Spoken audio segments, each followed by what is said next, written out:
美国国务卿布林肯正在中东，这是他自新一轮巴以冲突爆发以来的第10次中东之行。但是这一次呢，他没有去以色列。爆炸事件和布林肯不去以色列，这两者之间有关联吗？这个如果有关联的话，又透露出什么样的信息呢？王先生，我倒觉得这一次，第一个有可能美国是事先可能得到一些信息，得到一些情报，但是可能美国又对这个事情不满意。觉得又干预不了，所以说这个时候布林肯不太去。第二个呢，就是这一次布林肯没有到以色列去，可能也和布林肯他自己的观感有关。因为实际上布林肯在本轮巴以冲突去年10月7号爆发之后，他去了好几回以色列，但是问题是每次一去，一个什么事儿也办不成，另外一个在以色列网上就这么对他一片骂声，所以他自己观感也觉得我来这儿弄不成事儿，还挨对骂。然后他可能就觉得就不愿意去了，这个也确实反映出来美国和以色列之间双边关系当中，并不像我们可能觉得那么的顺利，或者说双方的这个关系的那么的这个丝滑。实际上，在官方层面，在双方的这个现在的这个关系当中，还是有很多问题的。在刚才的短片当中呢，我们也介绍了以色列的定点清除以及这种背后的美国因素。但是呢，也有分析认为，以色列定点清除的做法实际上是战略上的偏瘫。这种战略偏瘫以及对武力的痴迷，都会对以色列社会产生有害的影响。那么，舒女士是否认同这种看法？以色列在不断的使用暴力之后呢，它的国际形象其实是下降的，也是非常明显的。而且这种以暴制暴的这种思维，对以色列的这个民众和政府啊，它其实都是有一些不太好的影响。首先就是说，当遇到问题的时候，政府和民众他的第一反应可能就是去采取暴力，而不是去考虑把一些和谈之类的这种和平的方式作为他们的优先选项。那其次呢是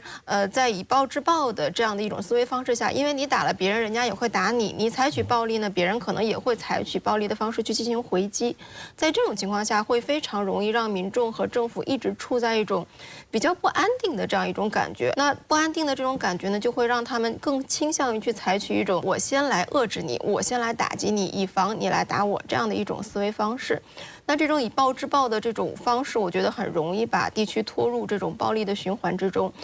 容易导致地区局势的螺旋式升级。外界注意到，9月16号，内塔尼亚胡办公室还发表声明称，内塔尼亚胡告诉前来劝和的美国总统特使阿莫斯·霍克斯坦，如果以黎边境的安全局势没有根本改变，流离失所的以色列人就不可能返回家园。同日，以色列国防部还发表声明强调，加兰特告诉霍克斯坦，通过外交手段解决以黎边境局势的可能性已消失，军事行动是实现以色列目标的唯一手段。有分析认为，此次以色列将精锐部队部署到黎以边境，再加上从以色列北部城市海法向北到黎以临时边界的地区，聚集性活动受到限制，表明其做好了应对大规模军事冲突的准备，未来发生更大规模冲突的概率不容忽视。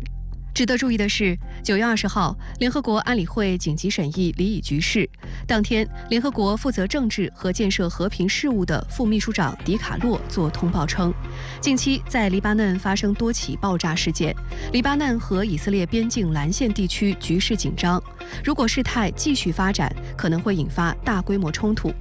联合国人权事务高级专员图尔克作通报时强调，战争也有规则，其核心就是有效保护平民，绝不能允许国际法遭到践踏。中国常驻联合国代表傅聪在会上表示，中方对黎以局势可能进一步升级深表担忧，呼吁所有各方保持最大限度的克制。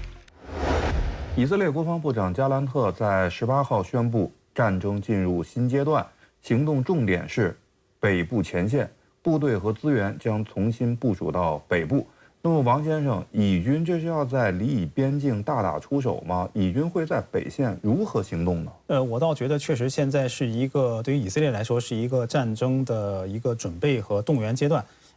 一个呢是，如果说以色列这一次的就是大规模空袭事件是以色列所为的话，那实际上以色列应该是在为下一阶段动手来做一个很重要的前期准备，就是要打乱真主党它整个基层的动员的短时期内的这个凝聚力。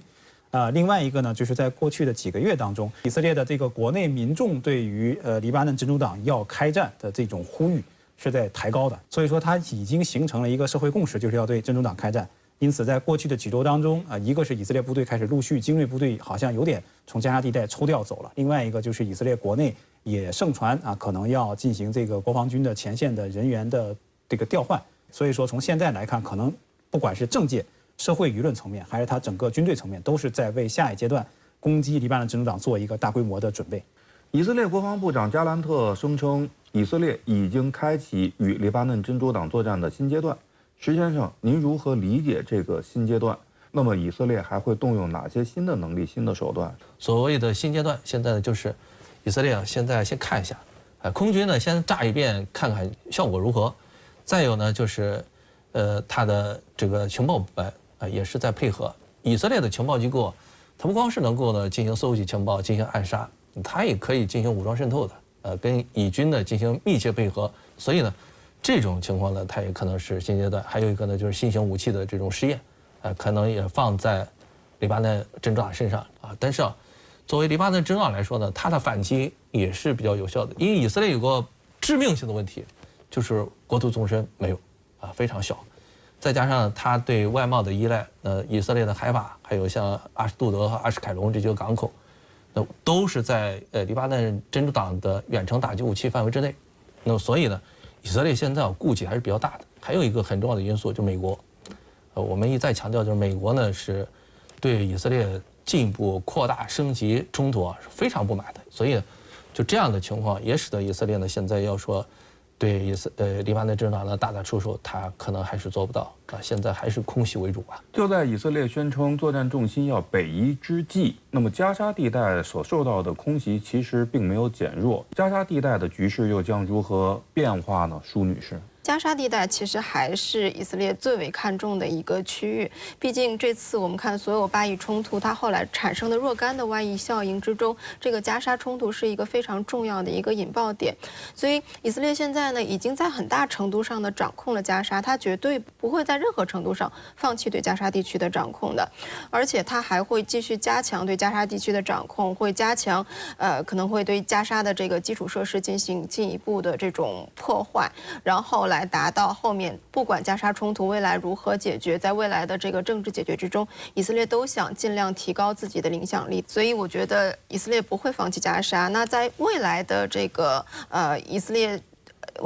面临的这个情况呢，应该是多线面临压力，加沙地带呢继续投入资源，北部地区呢也会投入一些资源，同时还会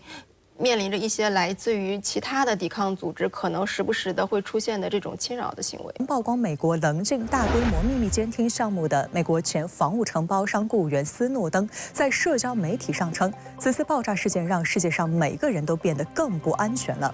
不久之后，他再次发文，并附上了据称是美国2013年大规模监控专案曝光的绝密照片。他写道，这些照片揭示了美国国家安全局是如何对运输途中的商业货物下黑手，以监控最终收件人的。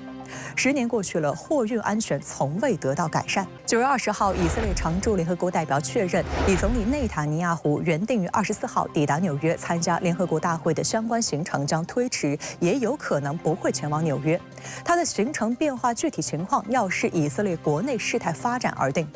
而美国国防部长奥斯汀也推迟了原定于22号对以色列的访问。9月22号，离真主党副总书记纳伊姆卡西姆在参加真主党2名高级指挥官葬礼时表示，真主党已进入一个新阶段，即与以色列开启无限期的清算之战。同日，以色列总理内塔尼亚胡称，以军将采取一切必要行动，消除以色列北部边境的威胁。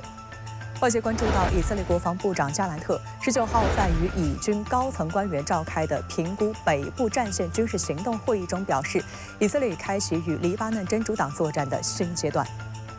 有分析指，尽管各方呼吁缓和紧张局势，但黎以局势升级的风险恐怕正在加剧。